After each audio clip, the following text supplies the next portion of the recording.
Hello, Sandra is here finally. I've actually haven't been terribly well. This asthma hasn't been good since I came back from overseas. That was late June, July. So all this time I've had this chest problem, and I don't know what it is, but that's life, I guess. Just sort of learned to live with it in the end. And I was doing a lot of thinking about my art and thinking about who am I. And I've given everything a lot of very depth thought. I've read a lot of books, and I often go and do courses if I'm feeling a little bit lost. Very quickly I come back to the core of who am I? And I guess this is what art is all about, isn't it? Is who am I? And do we want to put that out onto a canvas and let people know who we are? Again, it's up to you. Normally, when one paints, you put your love of whatever you love, whatever your passion is, onto it. And by doing something that you feel passionate about, you'll find the feelings that go into the canvas they show up. I don't know how, it's almost like you put so much love into the art you do that it actually comes out, and people who are viewing your work can often see it. And it's interesting, isn't it? And I've really given my life a lot of thought lately, which I guess we all do from time to time. And I realised just how much I need art in my life. I need to have it in my life because it makes me feel happy. I love to create. I love colours, vibrant colours. And I guess I'm putting my life's journey onto the canvas. So, given that little prep talk, which we can do anytime, I just wanted to say that right now I'm just falling in love with all these beautiful spring azaleas coming out. Aren't they gorgeous? Look at the colours in them. And if you look very carefully, you can see the little stamens. And I can't see any buds here. There are buds. Obviously very hidden. The ones with the little buds. Oh, it'll be the last one I bring out, of course. It always is, isn't it? I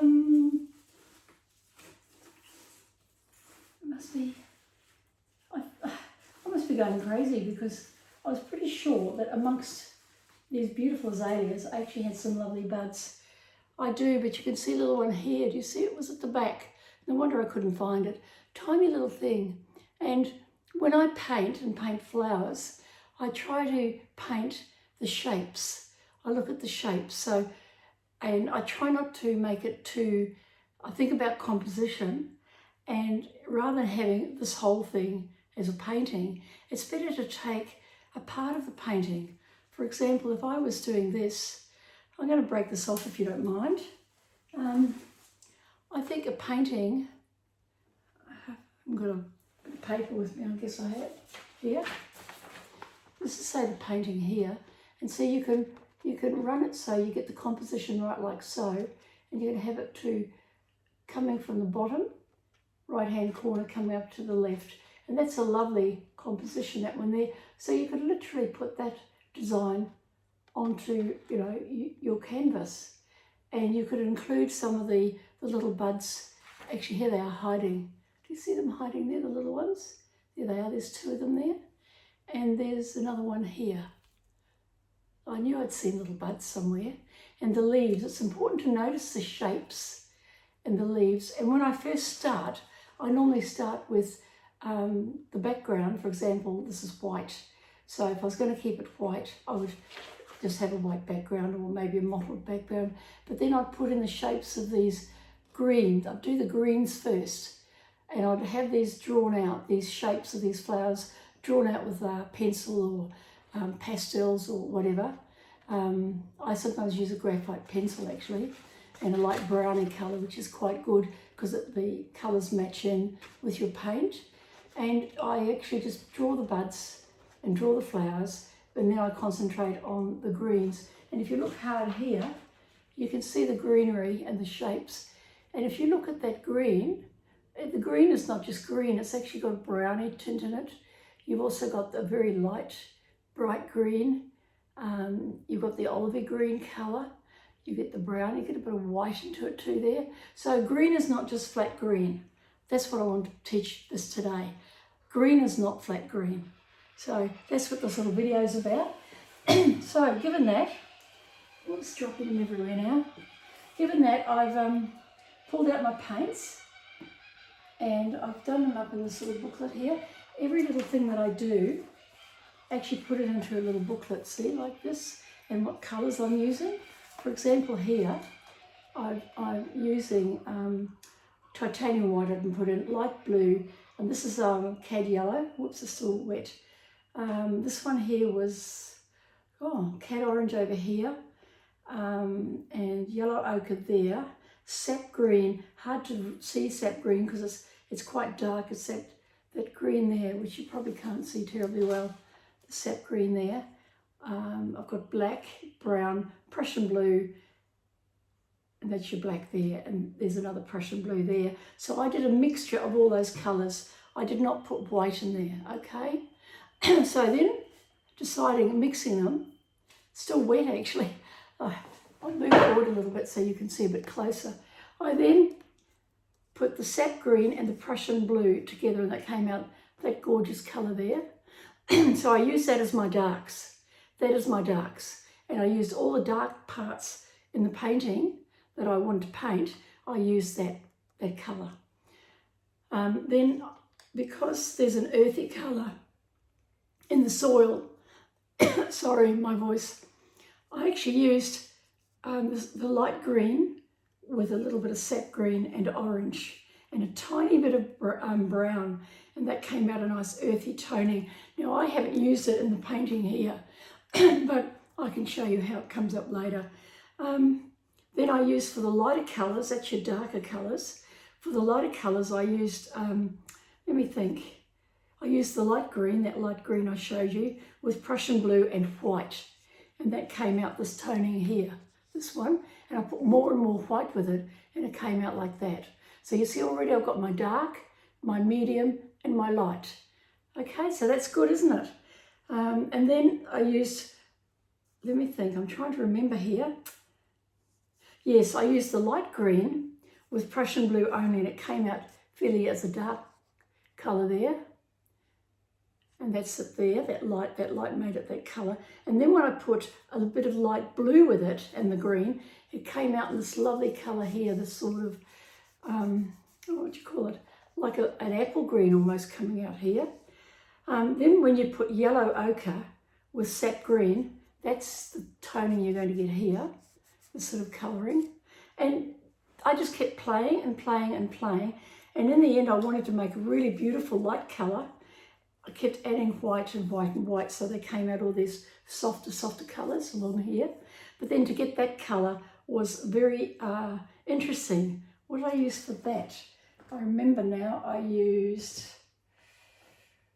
this colour, Reeves, with a yellow. I think it was this, not yellow ochre, it was that one there. I'll get it for you because it made it that beautiful apple green.